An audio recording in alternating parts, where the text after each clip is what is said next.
Welcome to the third in our series of Outback Conversations. Today we'll be discussing housing with Reeve, Managing Director at Ninti One, and Tammy Abbott, Senior Researcher at Ninti One. Hi everyone, and welcome to the latest of our Outback Conversations. I'd like to start today by acknowledging the traditional owners of the land we're meeting on. In my case today, that's the Turrbal people. I'd like to extend my respects to their elders past and present, and to any other Aboriginal and Torres Strait Islander people who will be joining us for this session. Today we are talking about housing in Outback communities, and more specifically how it's been impacted by COVID-19. We'll be joined by Reeve and Tammy Abbott, who are both from Ninti One. Rod is the Managing Director of Ninti One and works to build opportunities for Aboriginal and Torres Strait Islander people. And Tammy is from the Western Arrernte and Luritja Pintipi tribes of Central Australia. And she works on projects across remote communities involving local community action planning, wellbeing, income management, and rough sleeping. If you haven't joined us for an Outback conversation session yet, I'll just recap the format of these sessions. Rod and Tammy will speak first, and then we'll go over to a Q&A session at the end. If you have any questions, please post them in the chat section, and remember to direct them to all panelists and attendees, which you can do by adjusting the little tab at the bottom of your chat box if you need to. You can also send questions directly to me by using the Q&A feature, which is down the bottom next to chat. Okay, finally, if I could get you to jump into the chat section and introduce yourself and where you're from, so that we can all see who's here with us today. All right, now I'm going to pass over to you, Rod, to take it from here. Great. Thank you, Edwina. And hello, everybody. Greetings from Ghana country in South Australia, where it's a bit cold and chilly today. I'd also like to acknowledge and respect the traditional custodians on whose lands we're meeting here today, and pay our respects to elders past, present and future. We acknowledge the deep feeling of attachment and relationship that Aboriginal people have to country, and we pay respects to the cultural authority of Aboriginal people on this webinar today.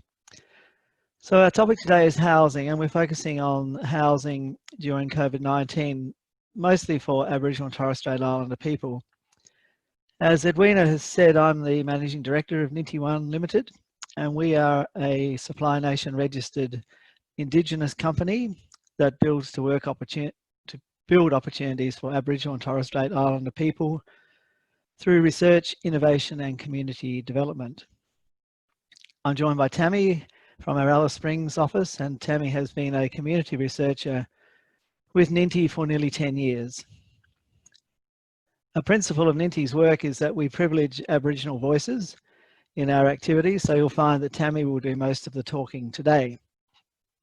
So I expect that most people who are joining this webinar today already have a good appreciation of the topic of housing in remote Australia or Outback Australia, and how it relates to the COVID-19 pandemic.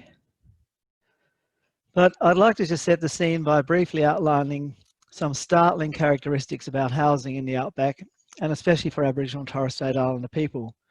We'll then get into a Q&A session where Tammy will describe some real lived experiences for you. So I've just got 5 bullet points. As a starting point, let's look at the situation of housing for all Australians. Housing is big business, and 66% of Australian households own their own homes. 66%. In the Northern Territory, where a quarter of the population are Aboriginal people, first home buyers can receive up to $50,000 worth of incentives in what is described as the most generous home buyer scheme in Australia. So you think that housing is a pretty good thing in Australia if you look at those sort of statistics. However, let's turn to Aboriginal and Torres Strait Islander statistics. In the 2016 census, the figures indicated that Aboriginal and Torres Strait Islander people make up 3% of the general Australian population, but they hold 18% of all housing tenants, social housing tenancies. That's 18% of social housing tenancies. Aboriginal Australians constitute 25% of the clients accessing specialist homelessness services. So you can imagine starting to get a picture now of the impact this has for COVID-19.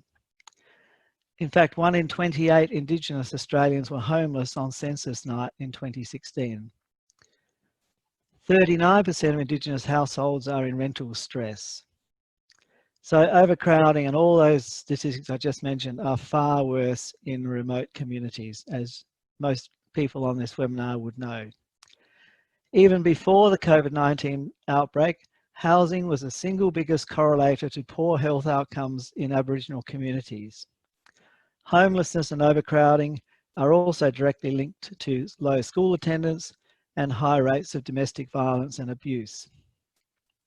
Therefore, securing decent housing for Aboriginal people has become the #1 priority for most Aboriginal councils.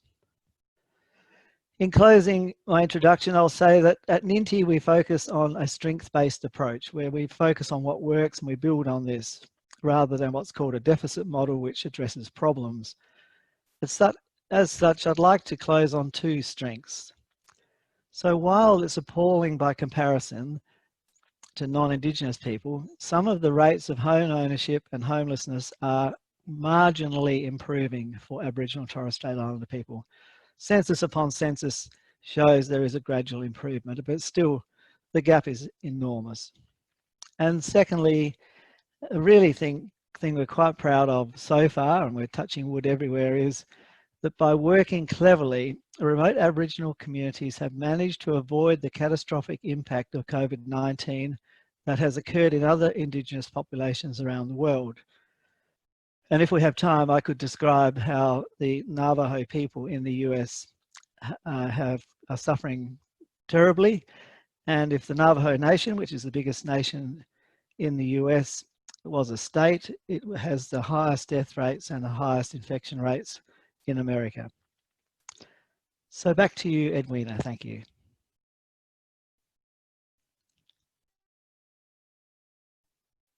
Thank you for that intro, Rod. All right, without further ado, I might pass over to you, Tammy, to talk us through your presentation.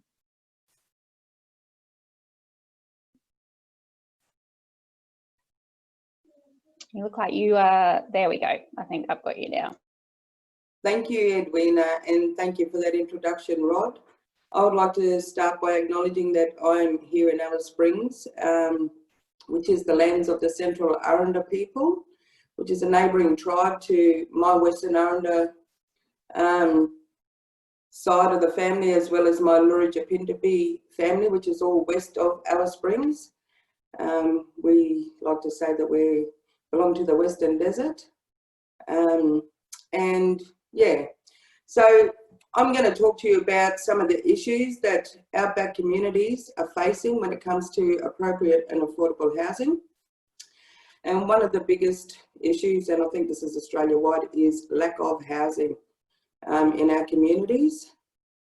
Other issues are that house designs are not necessarily designed for people living in remote communities who normally face major overcrowding. Whilst the government has, put a lot of dollars into making it better in communities, we still have that big outlying issue of overcrowding, which Rod has touched on also. Have these issues been getting improving or getting worse? Well, issues have improved in some instances where house designs or houses have been designed to accommodate overcrowding by separating living areas.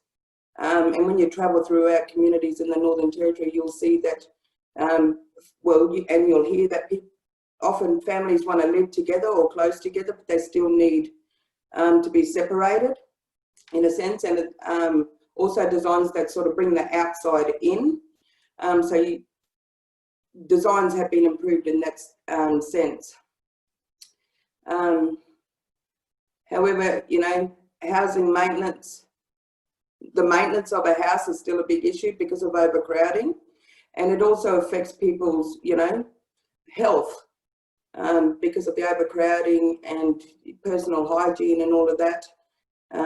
Aboriginal people tend to not focus or pay, make their health a priority because of overcrowding.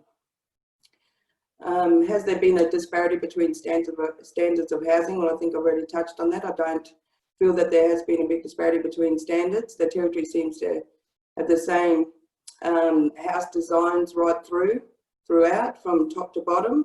And I think that stems from the strategic Indigenous housing and infrastructure programs, you might know it as SIHIP, back in the intervention days. Or during the intervention days, I see the same designs throughout. And people are still faced with those same issues, family groups and that.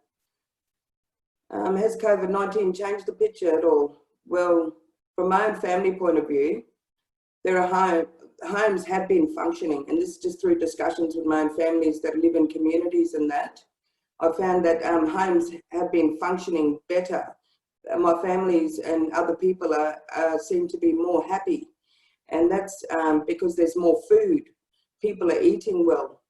They've got electricity. It's winter time, here in Central Australia, so it's quite cold, and people have electricity and can keep warm. Also, our elderly, and I do have an elderly grandmother, still alive today. She's really happy to have all her family around. Families feel like the elderly are being looked after a lot more, and they feel like more of a priority. And I think that this is due to the lockdown. It's had something to do with it, because people had nowhere to go but be with their families in small communities. Have they felt connected or disconnected? I feel that people living in remote areas have felt very connected to other places during the pandemic. They understand that this is on a global scale, and they were very frightened and fearful for their culture. And once again, just having discussions with my family that were stranded in Alice Springs at the time, we got plenty of visits from, they were very mindful that, it's not only them that are going through this, and that it is a global issue, pandemic. The lockdowns have had a positive impact in that homes were functioning better than usual, I've mentioned, and people were more inclined to cook, clean and pay for priority needs more than they normally would. So even my family in town, to me, they just looked more healthier, and it's actually, I feel like it's taught them to be a bit more positive and look at their own life in terms of their health and that, and pay attention to those things. However, in communities also, it's burdened some families because of the overcrowding it's caused as well. So it's sort of like, it comes sort of hand in hand. And families have moved around from house to house, to spend time with other families and escape some other families as well. How have Indigenous communities handled the outbreak of the virus? Well, from where I'm standing, people were very understanding and participated with the lockdown and social distancing like the rest. They understood once again that it was a global pandemic. It was a massive learning for them, and in a sense, it made them feel as though they were on the same page as other Australians. I had some discussions with my family, and just listening to them, I'm thinking, wow, this is amazing. Like, they actually feel like they're a part of, something else other than their own communities. So there was that little aspect of it, which I could go on about, but I'll just leave it at that. I still think that it's a little too early in the piece to understand if there are any learnings. However, I'm sure that there are both negatives and positives that have come from this. Local Aboriginal leaders, along with NACCHO's response in closing down communities, was just amazing. And just watching it on all sorts of social media, and that Aboriginal leaders coming together to protect our culture I think there was a sense of empowerment there for our people living in communities as well. And the fact that, other Australians are acknowledging that, we are one of the oldest surviving cultures in the world and that it needs to be protected. Some of the biggest messages, and just working on a former project for the NT government around housing, we found that, we need to build capacity in communities. I truly believe that the only way outback communities will thrive is by giving back their agency to be able to work with government and other visitors that enables them to build from the ground up, or bring in that ground up approach, such as the use of Indigenous languages. Serious time needs to be allocated for on-the-ground training of local people and ground-up frameworks to be incorporated. And this can only be done through co-design and participatory action processes and approaches, in my point of view, and once again from former projects that I've worked on and former findings.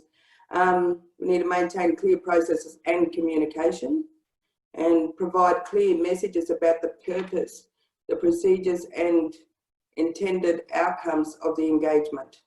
Also make it clear who will be involved and what their roles and responsibilities are. Resource and support capacity development,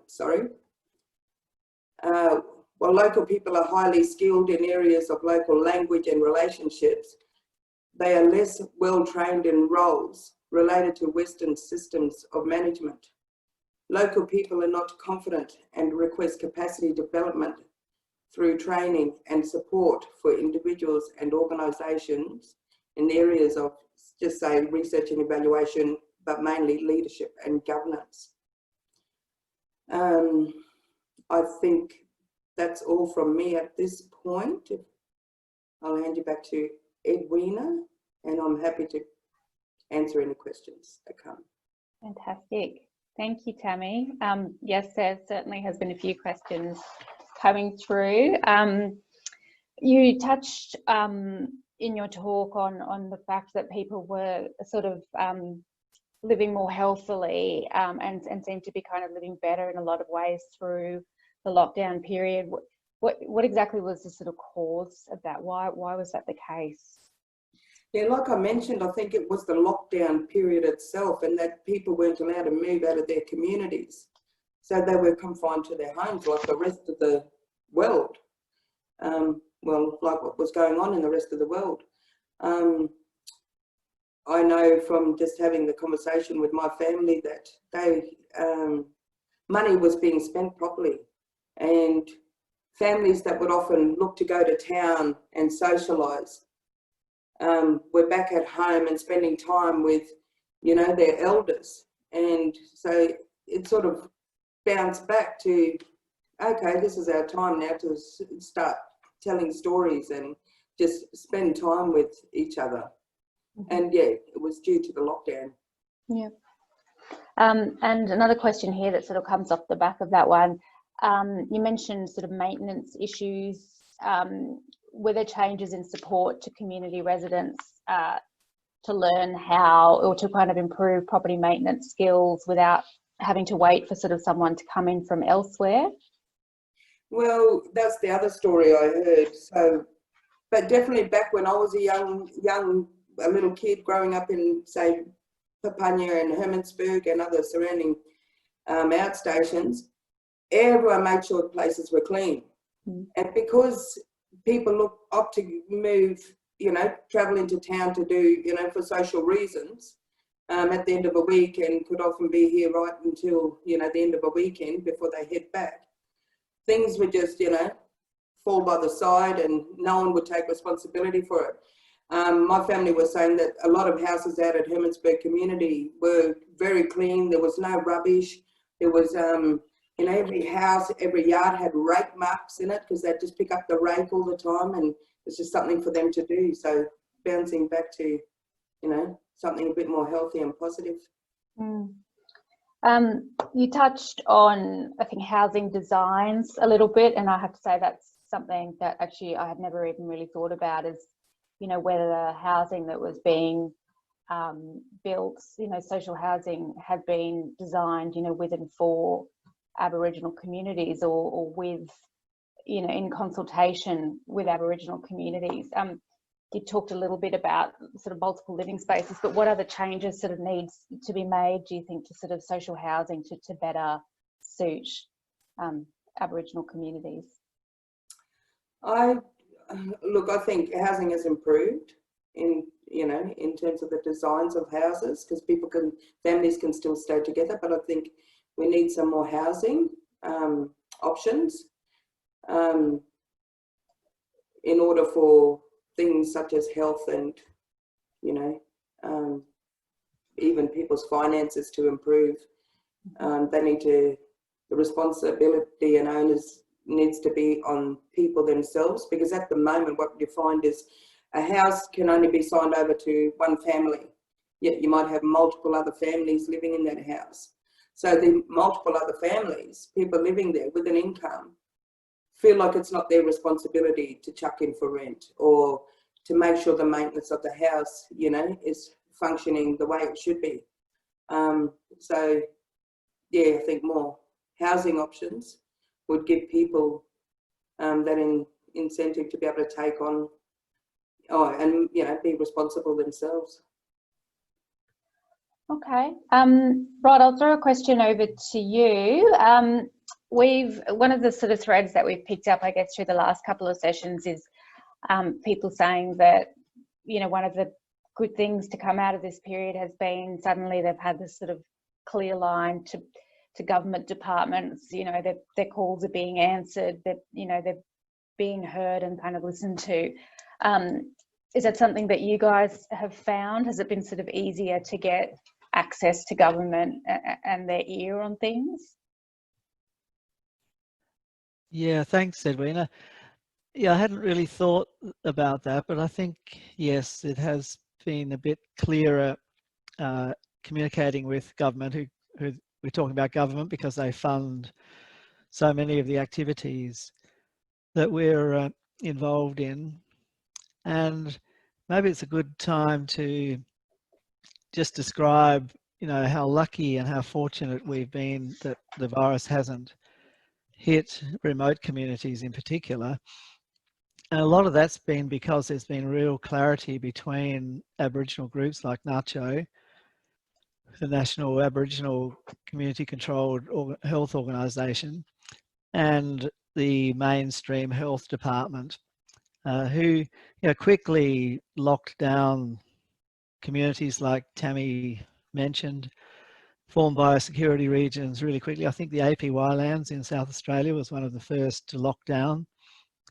And there's a really good article in the Medical Journal of Australia by Christy Crooks, Dawn Casey from NACCHO, and Professor James Ward from the UQ, that has sort of been written up in the Medical Journal as a, you know, just an addition to science, but it actually reads like an exemplar way of preparing and managing a pandemic like COVID-19. It talks about, you know, how we've developed, we like Aboriginal people and Aboriginal communities developed national guidelines. There was health planning, and they've the Department of Health have rolled out these rapid testing kits to remote communities, to 87 remote communities, which theoretically can give a test result in 45 minutes at the point of care. Things like that, infrastructure planning. I'm just reading from the Medical Journal article now. Expanding testing sites, setting aside isolation areas, workforce planning, a whole lot of things, as well as advocating to make sure there's enough equipment, you know, PPE equipment in place and stuff like this. So what I'm saying is, yeah, we're so fortunate, and it's come about through some really good communication between the communities and the government, the people with the money. Thanks, Edwina. No worries. I think I've had a question come in a couple of times now in slightly different formats, but both of you had spoken quite openly, I think, about the fact that there, has been some pretty significant good things to come out of this, and amongst, a lot of really tough things. The things sort of happening, that we want to kind of continue into the future, and how do you see that this might be, supported? Like, how can we take the best of what has come out of this and make sure that it's a sort of permanent change moving forward? You go first, Tammy. Well, like I said before, I think it might be a little bit too early on in the piece. I think, however, I do think it's going to bring about a lot of discussions in communities, amongst community leaders, elders, and just families. Surely, to goodness, the penny's dropped for our younger group of people living in communities, and it's been an eye-opening experience for them. So yeah, we'll see, I guess. Thanks, Tammy. And sort of from a running a not-for-profit company point of view, our eyes have been open to how easy it is to conduct business with remote means like Zoom, we're on today, etc. And probably about 1/3 of our work is on hold at the moment because we cannot physically visit communities, which is where we do most of our work. And that's that's just an essential part of working with Aboriginal and Torres Strait Islander communities, is the face-to-face, the storytelling, the really strong interaction and information we get from those operations. And so that's still quite an issue for us, that we can't visit face-to-face. But for the other 2/3 of our business, which is all our business is directed at Aboriginal and Torres Strait Islander people, we've managed to implement innovative ways of conducting our business. We're currently running, or next week I think we're about to run a course for a remote youth community up in Wyndham in East Kimberley, and that'll be run from Alice Springs. And it just sort of indicated to us that the group there, WIAC, wanted us to visit and conduct this training course for their youth face-to-face. And because of the restriction, we said, well, that's not possible. But now we're developing a really good course and delivering that so well over the internet.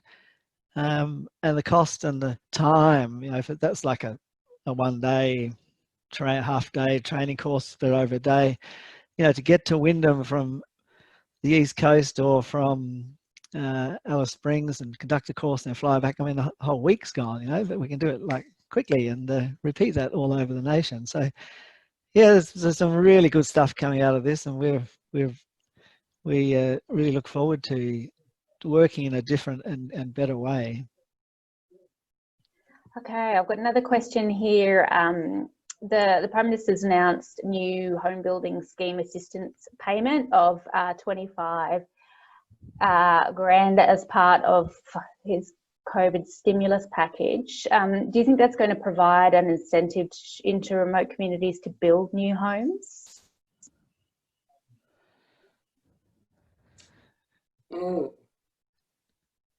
Tough question. It is a bit of a tough. Well, what's 25K? When it comes to a remote community, it could be some donga accommodation maybe, which seems to be more and more in Northern Territory communities.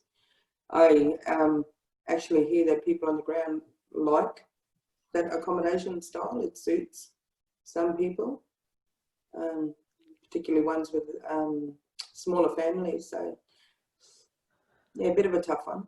Yeah. I think if I can just add in there, like to get a home loan is really tough for anyone. But if you don't actually have some freehold land, or you don't actually have a steady income, and all these things, I'm sure most of the people listening understand what I'm trying to say, is it's very hard to get access to any housing loan money unless you've got a steady job and a great deposit. And that's a real constraint for a lot of Aboriginal and Torres Strait Islander people in remote communities. And the land ownership and land title is a whole another, could be a subject for a whole new webinar. Okay. All right. Look, we're at 3 o'clock. I've just got sort of one more question, and then we'll probably wrap up. So I hope people can hang around for a few more minutes. But if people do drop off now, we will not take it personally. I guess I was just curious with sort of a move towards reopening certain state borders, you know, at the same time now that we're seeing kind of Victoria maybe having a bit of a relapse. What's the sort of sense out in remote communities about, you know, and I realise this is sort of, no one has a crystal ball. We don't know what's going to happen next, but is there, I guess, excitement about, you know, things reopening and maybe tourism reopening, or is there just, you know, a sense of sort of apprehension about borders reopening? If either of you had some insights, I guess, on, you know, what the sort of general feeling was, that would be really useful. I think people are really happy to be mobile again. I know when the borders opened around the Central Australian region and communities, community people were allowed to come back into Alice Springs, it was just chock-a-block. You couldn't even go to Target or Kmart here in the stores. Everything was empty, like shelves were empty. So I think they really they're happy that they can be mobile again. But at the same time, I know that they're still cautious and they're, you know, trying to be careful and not wanting to travel too far, just into their main hubs, you know. Yeah. Okay. Rod, did you have anything to add to that one? No, I was really interested in that question. I wanted to listen to what Tammy had to say because I'm interested in that too. Like, what if things do relax further? You know, how quickly will organisations like Ninti be able to get back into our core work of you know, building opportunities in education and health and areas like that? So, yeah, we're very keen to understand that question, that answer. So, thanks. All right, I've got one final question. I guess if there was one sort of message that you could send to government at any level of sort of learnings or take homes from this period that you would like to see improved on or changed, or, you know, if something's gone really well, legislated for kind of future outbreaks or pandemics, you know, what's one message you would like to get out to government about how things could be done differently in the future? You or me? Well, in my opinion, and I've touched on it already, I think it's all around capacity development. I think now would be a perfect time, given the lockdown periods and this, you know, global pandemic, for people to start having conversations with our people in communities, and actually, you know, finding out what is it, you know, you need from us to build that capacity. Yeah, thanks, Tammy. Mine's along the same lines. The one thing we have learned by keeping the pandemic out of communities is the way government with the funding has listened to Aboriginal leaders, particularly Nacho. Yes. Thank you to Rod Reeve and Tammy Abbott for presenting in our session on housing today. I hope you'll join us for the next in our series, where Dr. Barry Trowell from the Pew Charitable Trusts and Jimmy Cocking from the Arid Lands Environment Centre discuss conservation during recovery. During that session, they will be addressing the following questions. How can we create opportunities for jobs in the outback through stimulus recovery efforts? And what are the opportunities that are created through environmental conservation, natural resource management, land management and farming?